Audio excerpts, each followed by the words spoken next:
அன்புமிக்க மாதா தொலைக்காட்சி நண்பர்களே, உங்கள் அனைவருக்கும் என் அன்பு நிறைந்த வணக்கங்கள். மத்திய நற்செய்தி முதல் அதிகாரம் 16ஆம் வசனத்தில் யாக்கோபின் மகன் மரியாவின் கணவர் என்றும், அதே மத்தேயு 1:19 மரியாவின் அந்த கணவர் நேர்மையாளர் என்றும் அடையாளப்படுத்தப்படும் புனித யோசேப்பு திருவிவிலிய வெளிப்பாட்டிலும் திரு அவை வரலாற்றிலும் மரபிலும் நம் நம்பிக்கை வாழ்விலும் வழிபாட்டிலும் எவ்வளவு மாண்புடன் உயர்ந்து ஓங்கி நிற்கிறார், சிறப்பிக்கப்பட்டு பெருமைப்படுத்தப்பட்டு விளங்குகிறார் என்பதை உரக்க சொல்லி நம் கவனத்தை கவர்ந்திழுத்து நம் உள்ளத்தை கிளர்ந்தெழ செய்யும் உன்னத காலம் கனிந்து குலுங்குவது நாம் பெற்ற பேராகும். நான் சிறு பிள்ளையாக இருந்தபோது என் அம்மா அப்பாவிடம் நான் கற்றுக்கொண்ட ஒரு பாடல் இது. சேசு மரி சூசை என்று சொல்லி தினம் சீக்கிரம் காலையில் கண் விழிப்பேன், சேசுவுக்காகவே இன்றைக்கும் ஓர் சிறு சம்மனசை போல வாழ்ந்திடுவேன். நான் சிறு பிள்ளையாக இருந்தபோது தினமும் மாலை ஜெபமாலைக்கு கோவிலுக்கு போவதுண்டு. அப்போது அந்த மாலை ஜெபத்தின் நிறைவில் குழுவாக ஜெபித்த பாரம்பரிய ஜெபம் இது. சேசு மரி சூசை, என் இதயத்தையும் ஆத்துமத்தையும் உம்மிடம் ஒப்படைக்கிறேன். சேசு மரி சூசை, என் கடைசி நேரத்தில் எனக்கு உதவியாய் வாருங்கள். சேசு மரி சூசை, என் மரண தருவாயில் நான் சமாதானத்தில் மரிப்பேனாக. இதை இப்போது நான் என் இரவு உறக்கத்திற்கு முன் ஜெபமாக்கி கொண்டேன். அன்புமிக்கவர்களே, இவ்வாறுதான் நம் கிறிஸ்தவ பாரம்பரியத்தில் நாம் கண் விழிக்கும் போதும் கண் உறங்கும் போதும் புனித யோசேப்பு இடம்பெற்ற திரு குடும்பத்தின் ஆதரவை தேடி வந்துள்ளோம். நான் பெற்ற செல்வம் நலமான செல்வம் என்னும் நம் குடும்ப தாலாட்டு பாட்டுக்கேற்ப தமிழ் கூறும் உலகம் பாடி மகிழக்கூடிய வரிகளுக்கு உரியது நம் மாதா தொலைக்காட்சியாகும். ஏனெனில் நாம் எல்லோரும் அறிந்த ஒன்று, மாதா தொலைக்காட்சி தமிழ் திரு அவை பெற்ற அரிய செல்வம், நாம் பெற்ற செல்வம், காலத்திற்கேற்ப கடவுள் நமக்கு நல்கிய நலமான செல்வம், நம் கிறிஸ்துவ நம்பிக்கை வாழ்வை வளமாக்கும் அருளின் செல்வம். இல்லந்தோறும் இறையாட்சி என்ற சூளுரையுடன் சுருங்கிவிடாமல் உலகெல்லாம் நற்செய்தி என்ற வீறு கொண்ட வீச்சுடன் இனிமையாக இயங்கி வரும் மாதா தொலைக்காட்சி பெருமைக்குரிய முதல் முயற்சி ஒன்றினை இன்று அறிமுகம் செய்து அரங்கேற்றுகிறது. திரு அவையின் இன்றைய நடப்புகளை நம்பிக்கையாளர்களிடையே நடவுகளாக்கி திருத்தந்தையின் அண்மை அழுத்தங்களை அர்த்தமுற விளக்கி விளம்பும் மாதா தொலைக்காட்சியின் முத்தான முன்னெடுப்பே இன்று நாம் தொடங்கும் புனித யோசேப்பு ஆண்டு தொடர் சிந்தனை தொகுப்பு ஆகும். கடந்த 2020ஆம் ஆண்டின் டிசம்பர் 8ஆம் தேதி தொடங்கி இவ்வாண்டு 2021 டிசம்பர் 8ஆம் தேதி வரையுள்ள பொழுதை அகில உலக திரு அவையின் புனித யோசேப்பு ஆண்டு என்று அறிவிக்கப்பட்டுள்ளதை நாம் ஆதாயமாக்கிக் கொள்ளும் ஆவலுடன் இச்சிறப்பு ஆண்டின் முகாமை புனிதராகிய புனித யோசேப்பை பல கோணங்களில், பல்வேறு பார்வைகளில், பல நிலைகளில் ஆராய்ந்து அறிந்து தெரிந்து புரிந்து கொள்ள முயல நம் எல்லோருக்கும் மாதா தொலைக்காட்சி ஓர் இனிய அழைப்பு விடுக்கிறது. புனித யோசேப்பின் அன்பிலும் பக்தியிலும் வளரவும், அவரது வாழ்வை நம் மேல்வரி சட்டமாக்கிக் கொள்ளவும், அவரது வல்லமையுள்ள பரிந்துரையை தேடி அடைந்து கொள்ளவும் அரிய ஒரு தருணம் இது. அதனினும் மேலாக தன் உன்னத மீட்பு திட்டத்தில் இம்மாபெரும் புனிதருக்கு உயரிய சிறப்பிடம் தந்து அவர்தம் ஒத்துழைப்பை அருமையாக கையாண்ட இறைவனின் இணையில்லா ஞானத்தில் நாம் வியந்து மூழ்கப் போகிறோம் இந்நாட்களிலே. புனித யோசேப்பின் ஆதரவில் அற்புதமாய் வளர்ந்து வளம் காணும் நம் திரு அவையின் பாரம்பரிய பெருமையில் இப்புனிதர் வகிக்கும் ஒப்புயர்வற்ற உயர்நிலையை உணர்ந்து அதில் ஊறி திளைக்க மாதா தொலைக்காட்சி இவ்வாண்டு முழுவதும் நம் முன் வைக்கும் வாராந்திர தொடர் நிகழ்வின் தொடக்கமாக இன்றைய நாள் அமைந்துள்ளது. அன்புமிக்கவர்களே, பொன் கிடைத்தாலும் புதன் கிடைக்காது என்ற முதுமொழியின் சிறப்புக்கு பல காரணங்கள் ஆக்கப்பட்டாலும் நம் கத்தோலிக்க பாரம்பரியத்திலே புதன்கிழமை புனித யோசேப்புக்கு அர்ப்பணிக்கப்பட்ட நாளாக அனுசரிக்கப்படுவதால் இச்சிந்தனை தொகுப்பினை இவ்வாண்டின் ஒவ்வொரு புதன்கிழமை தோறும் தொடர் நிகழ்வாக்குகின்றோம்.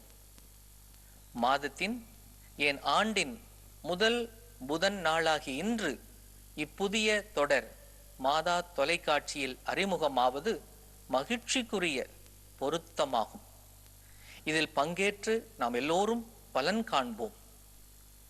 இவ்வரிய நிகழ்வை ஒருங்கிணைக்கும் மாதா தொலைக்காட்சி நிறுவனத்தை சார்ந்த அனைவரையும், இப்பெரும் பொறுப்பை தாழ்ச்சியுடன் உவந்து ஏற்று மகிழ்ந்து பகிர விழையும் அடியேன் என்னையும் இத்தொடர் சிந்தனை வாயிலாக புனித யோசேப்பை நெருங்கி அணுகி அவர்தம் பரிந்துரையை நாடும் மாதா தொலைக்காட்சியின் பயனாளிகள் அனைவரையும் ஒரு தந்தையின் இதயத்துடன் பார்த்து பார்த்து கண்காணித்து பாதுகாக்கும் புனித யோசேப்பின் கனிவுக்கும் கரிசனைக்கும் அர்ப்பணிக்கின்றேன். இந்த அர்ப்பணத்துடன் இம்முக உரையை முழுமைப்படுத்துகிறோம். அன்புமிக்கவர்களே, திரு அவையின் 2000 ஆண்டுகால நீண்ட வரலாற்றில் திருத்தந்தை பிரான்சிஸ் ஒரு தனி முத்திரையை தனக்கென பதித்து கொண்டவர் என்பதை நாம் அனைவரும் அறிவோம். அவருடைய நடை, உடை, பாவனை மற்றும் உரைகள், உறவு முறைகள் தனித்துவம் கொண்டிருப்பது போலவே அவரது சிந்தனைகளும் சித்தாந்தங்களும் நிலைப்பாடுகளும் செயல்பாடுகளும் முதன்மைகளும் முன்னெடுப்புகளும் வாடிக்கையான வேடிக்கை உலகிலே பல நேரங்களில் அவரை தனிமைப்படுத்தி கேள்விக்குள்ளாக்கினாலும் அவர் தம் வேள்விக்குறியில் சிறிதும் பிசகாமல் துணிந்து பயணிக்கின்றார். இன்றைய புதிர்களுக்கும் சவால்களுக்கும் பழகி போன பழைய வழிமுறைகளை முன்வைத்து விடை தந்து நியாயப்படுத்தாமல் இயேசுவின் லட்சிய வழியில் பிடிப்பு கொண்டவராய் மத்தேயு 9:17 குறிப்பிடும் புதிய தோல்பைகளில் புதிய மதுவைத்தான் ஊற்றி பழைய மற்றும் புதிய வரலாற்று சிக்கல்களை அவர் திறம்பட கையாளும் விதம் வியப்புக்குரியது. யோவான் 3:8 நிக்கதேமுக்கு உணர்த்தப்பட்டது போல திரு அவை ஆவியானவரின் கண்காணிப்பு கட்டுப்பாட்டில் சிறகடித்து உந்தி தள்ளப்படுவதை இக்காலத்தில் உணராமல் இருக்க முடியாது. திருத்தந்தையின் அனைத்து ஆவணங்களிலும் இந்த உத்வேகம், இப்புதிய எழுச்சி சற்றும் கலையாமல், கரையாமல், குறையாமல் கரைபுரண்டு ஓடுவதை கண்கூடாக பார்க்க முடிகிறது. அவரது வரிகளிலும் வார்த்தைகளிலும் எழுத்துகளிலும் எண்களிலும் திருத்தந்தை பிரான்சிஸின் சாயலும் சாரலும் சாயமும் அழுத்தம் திருத்தமாக எதிரொலிப்பதை கேட்க முடிகிறது. அந்த வரிசையில் வந்ததுதான், அவர் தந்ததுதான் பாத்ரீஸ் கோர்தே என்னும் லத்தீன் சொற்றொடரை பெயராக தாங்கிய திருத்தூது மடலாகும். ஒரு தந்தையின் இதயத்தோடு என்னும் பொருள்கொள் இம்மடல் 2020 ஆண்டு டிசம்பர் 8 ரோமை மறைமாவட்ட ஆயராக விளங்கும் திருத்தந்தையின் முதன்மை ஆலயமாக துலங்கும் புனித ஜான் லாத்தரன் பெருங்கோயிலில் திருத்தந்தை பிரான்சிஸ் அவர்களால் அதிகாரப்பூர்வமாக வெளியிடப்பட்டது. தனது பொறுப்பில் ஒப்படைக்கப்பட்ட குழந்தையாக பிறந்து சிறுவனாக வளர்ச்சி கண்ட இயேசுவை ஒரு தந்தையின் இதயத்தோடு வாஞ்சித்த, அன்பு பாராட்டிய, பாசம் பொழிந்த, மிகுந்த அக்கறை காட்டிய, தியாகத்தில் தாங்கிய, பாதுகாத்து வளர்த்தெடுத்த புனித யோசேப்பிற்கு அர்ப்பணிக்கப்பட்ட திருத்தூது அறிக்கையாகும் இது. யோசேப்புக்கு மன ஒப்பந்தம் செய்யப்பட்டிருந்த நிலையில் அவர் ஒரு தந்தையின் இதயத்தோடு தழுவிக்கொள்ள வேண்டிய குழந்தைக்கு கருவிடம் தர வேண்டிய மரியா அவர் கருவாக உருவான தருணம் முதல் பிறப்பு நிலை பாவத்தின் தாக்கத்திலிருந்து காப்பாற்றப்பட்டதை கொண்டாடுகின்ற அமல உற்பவ பெருவிழா அன்று இந்த ஆவணம் பிரகடனம் செய்யப்பட்டது கூடுதல் முக்கியத்துவம் பெறுகிறது. இயேசுவின் உதர தாயும் அவர்தம் வளர்ப்பு தந்தையும் திரு அவையில் இணைந்து மகிமைப்படுத்தப்பட்டது இந்த ஆவணம் கையொப்பமான அந்நாளின் ஒப்புயர்வில்லா பொருத்தமும் பெருமையும் அன்றோ. திரு அவையின் தலைமை பொறுப்பேற்ற 8ஆம் ஆண்டில் இம்மடலுக்கு ஆசானாக உருகொடுத்து அதன் உணர்வுகளுக்கு உயிர் கொடுத்து கையொப்பமிட்ட திருத்தந்தை பிரான்சிஸ் ஒரு யோசேப்பு பக்தர். அவர் ஒரு யோசேப்பு பிரியர். அவர் ஒரு யோசேப்பு அபிமானி. அவர் யோசேப்பு வயப்பட்டவர். அவரால் ஈர்க்கப்பட்டவர், இயக்கப்பட்டவர் என்பதை நாம் இந்நாட்களில் காணத்தான் போகிறோம். 2013ஆம் ஆண்டு புனித யோசேப்புக்கு அர்ப்பணிக்கப்பட்ட மார்ச் மாதத்தின் 13ஆம் நாள் திருத்தந்தையாக தேர்ந்தெடுக்கப்பட்ட இவர் இயேசுவின் ஏழை நண்பனும் எளியவர்களின் தோழனுமாக வாழ்ந்த அசிசி நகர் புனித பிரான்சிஸின் பெயரை திரு அவையின் வரலாற்றில் முதன்முறையாக தன் தலைமை திருப்பணி பெயராக தேர்ந்து கொண்டார்.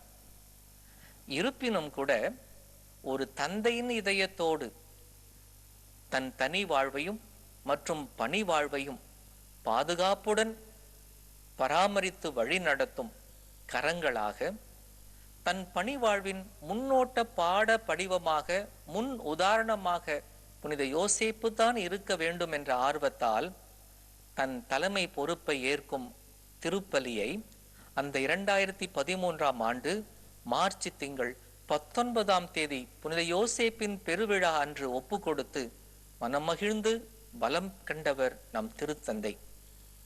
அன்புமிக்கவர்களே, உலக திரு அவையின் பாதுகாவலர் புனித யோசேப்பின் அன்றைய பெருவிழாவின் திருப்பலியிலே அவரது கருத்தோட்டத்தில்தான் இந்த திருத்தூது மடல் நம் திருத்தந்தையின் சிந்தனையிலே துளிர்த்திருக்க வேண்டும், கருகொண்டிருக்க வேண்டும் என்று நான் நம்புகின்றேன். 1870ஆம் ஆண்டு இதே டிசம்பர் மாதம் 8ஆம் நாள் முன்னாள் திருத்தந்தை அருளாளர் 9ஆம் பயஸ் கடவுள் நியமனம் செய்தார் போன்று என லத்தீனில் பொருள்பட தொடங்கும் குவேமாத் மோதுஸ் தேவுஸ் என்னும் ஆணையில் புனித யோசேப்பை உலக திரு அவையின் பாதுகாவலராக அலங்கரித்து அணி செய்து அறிவிப்பு செய்தார். அத்துடன் மார்ச் 19ஆம் தேதியிட்ட புனித யோசேப்பின் பெருவிழாவை அன்றைய சிந்தனைப்படி இருமடங்கு முக்கியத்துவம் வாய்ந்த முதல்நிலை திருவிழாவாக அறிவித்தார். இந்த மைல்கல் ஆவண வெளியீட்டு நிகழ்வின் 150வது ஆண்டு நினைவாகவும் நிறைவாகவும் 2020ஆம் ஆண்டு டிசம்பர் மாதம் 8ஆம் நாள் ஒரு தந்தையின் இதயத்துடன் என்னும் தலையங்கத்தில் தன் திருத்தூது மடலை வெளியிட்டார் திருத்தந்தை பிரான்சிஸ். அதில் அவர் முன்மொழிந்துள்ள புனித யோசேப்பு ஆண்டினை சிறப்பிக்கும் தொடர் சிந்தனைகளை மாதா தொலைக்காட்சியில் நாம் உள்வாங்கி புனித யோசேப்பின் அருள் நிலையின் அந்த அருள் நிலையிலே நாமும் நம்மை வளர்த்தெடுத்து நாமும் அவர் வழியில் பயணிப்போம். புனித யோசேப்பே எங்களுக்காக பரிந்திடுவீரே. புனித கன்னிமரியாவின் கணவரான புனித யோசேப்பே எங்களுக்காக பரிந்திடுவீரே. இயேசுவின் வளர்ப்பு தந்தையாகிய புனித யோசேப்பே எங்களுக்காக பரிந்திடுவீரே.